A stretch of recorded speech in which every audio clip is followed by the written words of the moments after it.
Hi guys and welcome back to my channel. Today's video is going to be something a little bit different. We're going to be doing a cosplay Q&A. So hopefully all those questions that you ask me on Facebook, Instagram and on cons will hopefully be answered here today. Any questions I miss out, by all means leave a comment down below, or perhaps we can do another one of these later in the future. So if you like this video, give it a big thumbs up and subscribe to hopefully find new videos later on. So let's get on with the video. So the first question is, what got me into cosplay? I started cosplaying back in about March 2017. It was a really first small con for me to attend. I actually attended Newcastle Comic Con. It was with the Geek Asylum.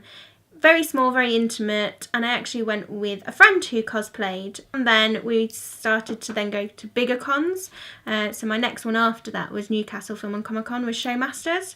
It was really good fun. It was nice to sort of see what people were wearing, get compliments on what I was wearing. I was dressed as Poison Ivy. I had made my own corset and my own bodice and everything and my own cape, and I actually entered into the cosplay competition there, which was my first big competition I'd ever been in, and it was so much fun, from the performance side of things to talking to the judges and seeing the other cosplayers and how they build their things there as well. And from going to the competition to actually winning the competition, it kind of started from there really. I actually thought, oh, I'm actually quite good at this. It's something that I actually really want to carry on doing. So it kind of all just blossomed from there really, and it's been a lot of fun since, and I'm not turning back. It's great fun. You get to meet new people, get to meet new friends, and it's a real joy. So yeah, that's how I first started cosplaying. Are there any cosplayers who inspire me? Loads.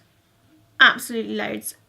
You've got people like Jessica Nigri, you've got Camu Cosplay, Yaya Han. They are all amazing cosplayers in their own way, and they are extremely talented. There are even cosplayers who I see walking around cons.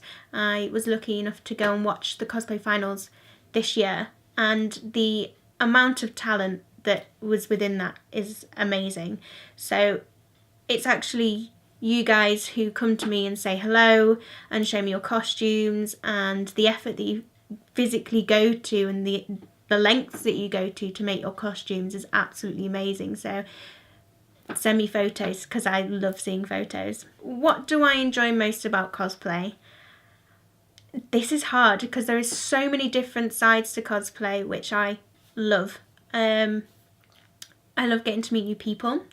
I love making new friends. I have made so many different friends from up and down the country, from Glasgow all the way down to Cardiff and Exeter, who are wonderful and lovely people.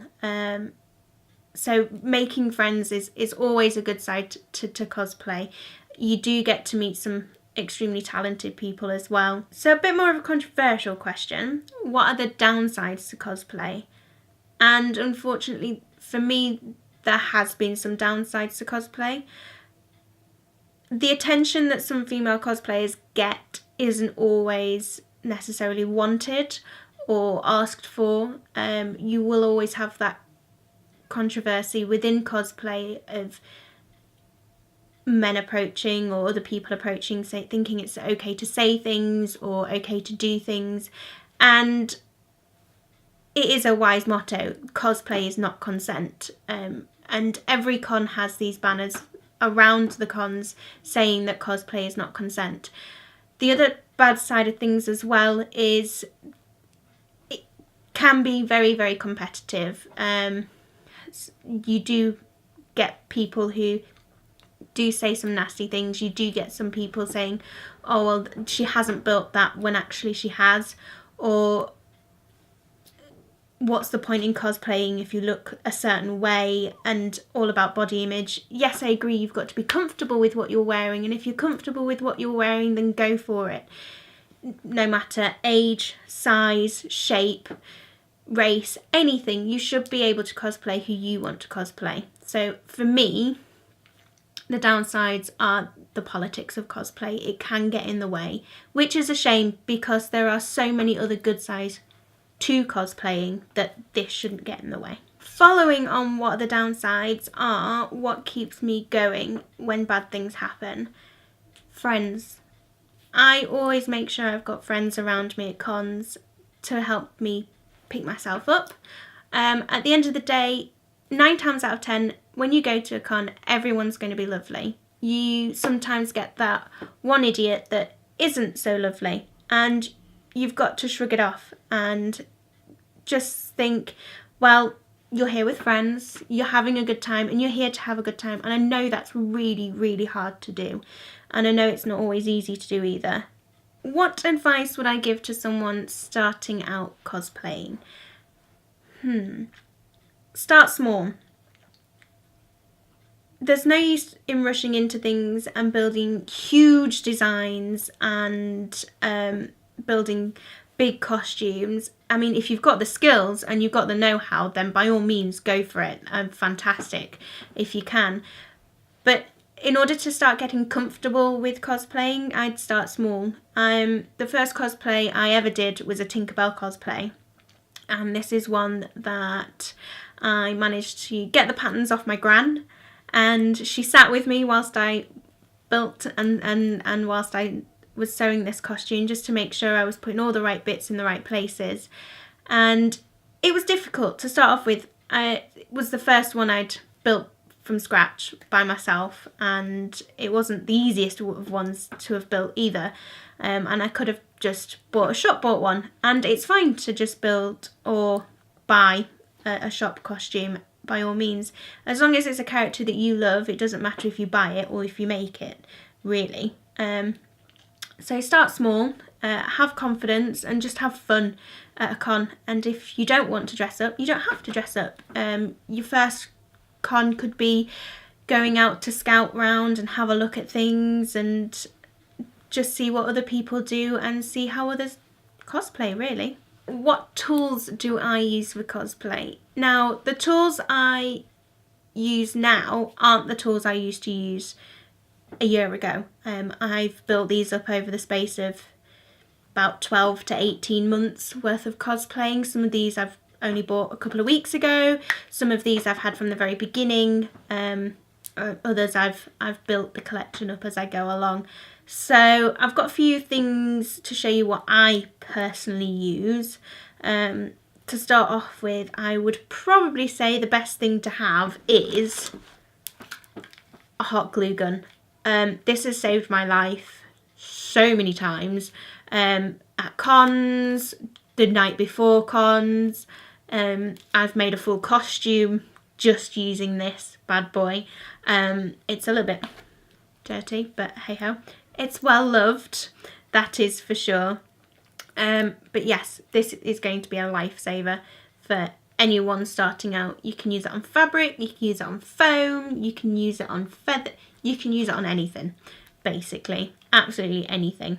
The next great tool to use is probably one of these, and this is a craft knife. Now, this craft knife I got from Hobbycraft, and I think it was $7.99, possibly a tiny little bit more, possibly a tiny bit less now, I think. And it comes with other blades as well, so you can change the blades in and out. It's really small, really easy to use, very sharp, so be careful. And this, again, I've used on foam. I've used for PVC pipe and things as well. Probably not best using it on PVC pipe, but I do. But it's fine. Again, along with a craft knife is probably a good pair of scissors as well. I have a couple of sizes of scissors. I won't get them all out because I'll bore you to death.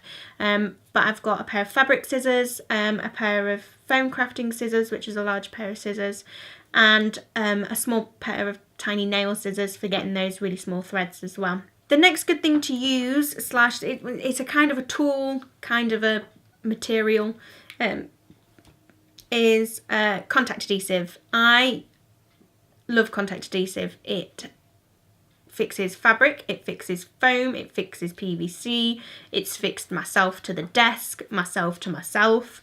Don't do that, it's really hard to get off afterwards.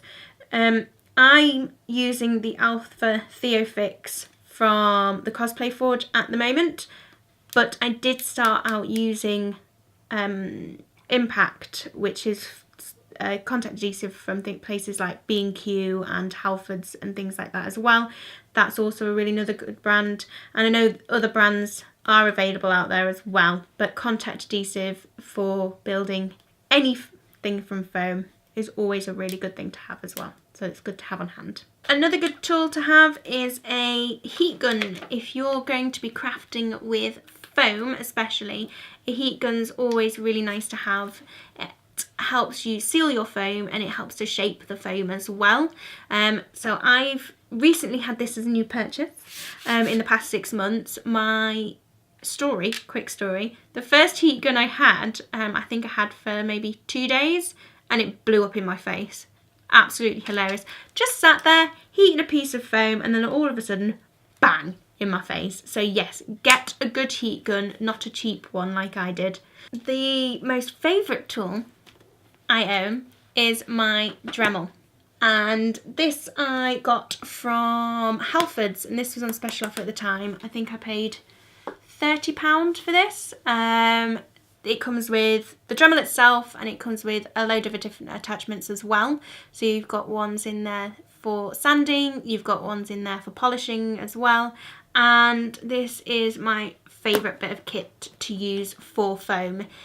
It helps just put that finish on foam. If you have any jagged edges that you want to smooth out, it's fantastic for that. If you've got any detailing that you want to do as well, you've got little pointy attachments to be able to get the details in foam. So this, I would say, would be a must-have if you're wanting to craft anything with foam. The newest addition to my tool collection is my wood burning engraving tool.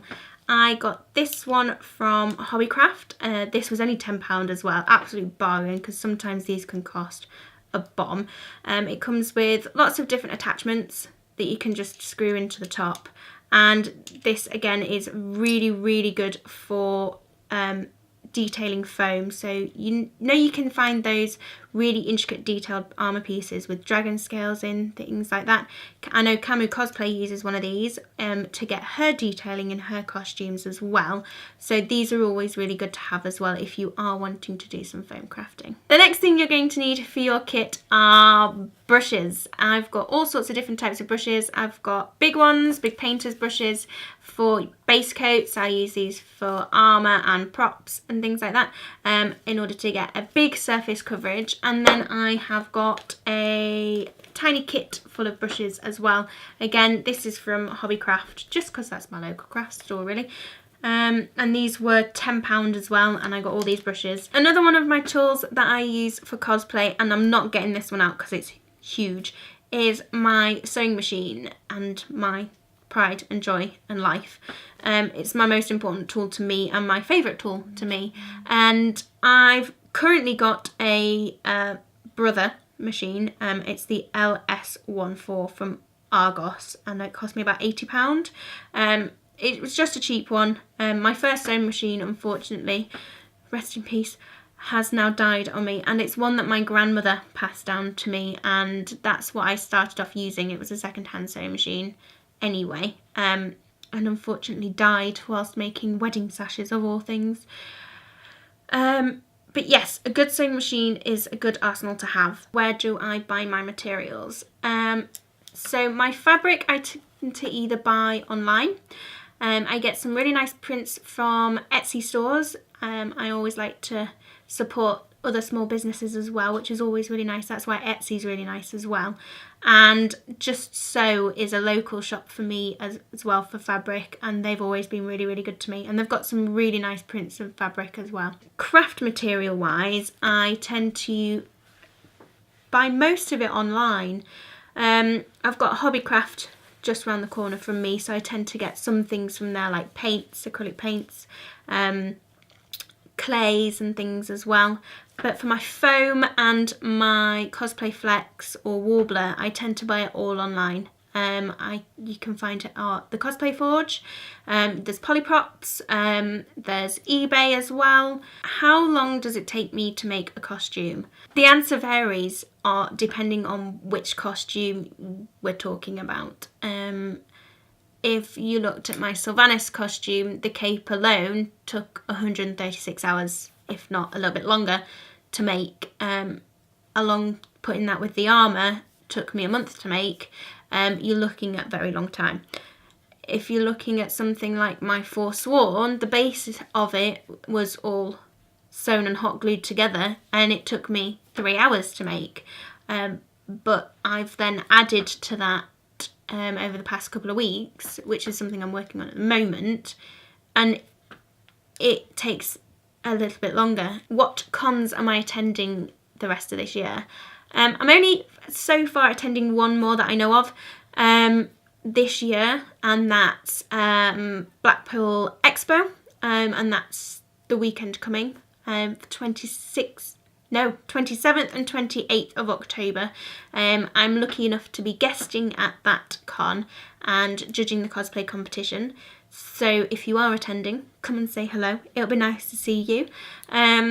So that is the only one I'm attending so far. I'm hoping to attend a couple of little ones, hopefully in the future, but I'm not sure which ones yet. How do I pack for a con? That is a very good question, and the answer is carefully. Very carefully. It depends on if I'm taking a car, or if I've got someone who will kindly drive me, or if I'm going via public transport. I have a big duffel bag which I tend to put everything in. It's big enough to fit about 2 bodies in. Not that I've tried. I totally have. I've had a couple of friends attempt this with me. My basic staple to pack for a con is this big bag. This is my life, my soul, and my heart when it comes to cosplaying. I got this one from Sports Direct for roughly $29.99. It comes with wheels, 2 sets of handles, and it's really easy to then carry and transport. I wouldn't normally take this much. I would normally just take this big bag. How I normally pack the inside of that bag is I get the big bags for life from the supermarkets, and I put individual sets of costumes in there. So I'll have maybe my Forsworn one in one big bag and wrap that up and carefully put that on its side, and I will normally have an armour set or an armour piece and carefully pack that inside there as well. Props I tend to just wrap up in bubble wrap and bin liners, and then just lay them on top and then fasten them to these side handles, which join together, which is always really handy. So once they're together, I can then slip them inside and then attach them and cable tie them to the handles so that you don't move around and slip around, or I'll just carry them if I've got a spare hand as well. So in these boxes I've got things like armour pieces currently at the moment. I've got my Forsworn armour shoulder in there. I've got things in here such as lights, which again I wouldn't normally take, but for this con I am, and some head mannequins as well to put my headpieces on. And a lot of things tend to be bags inside of bags just to keep it extra safe. So that's how I pack for a con. So guys, that is the last and final question of our Q&A today. If you do enjoy asking me questions and want to find out more about me and how I cosplay, by all means leave a comment down below and I will get back to you as soon as I can. Hopefully we'll have some more questions for the next Q&A, and I hope you enjoyed this video. So like and subscribe if you want to see more, and I will see you next time. Bye!